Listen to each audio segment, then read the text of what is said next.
মা কত মায়া আমি যেন ভুলতে পারবো না না তোমাকে আমি যেন সাদা কাপড় কেমনে তোমায় বিদায় যেন জানাবো আমি গো আল্লাহর কাছে বলেলি না তোমার সুখে যেন রাখে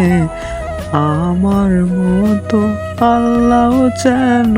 তোমার যে সুখে যেন রাখে আমার ঘর সাইরা তুমি আল্লাহর ঘরে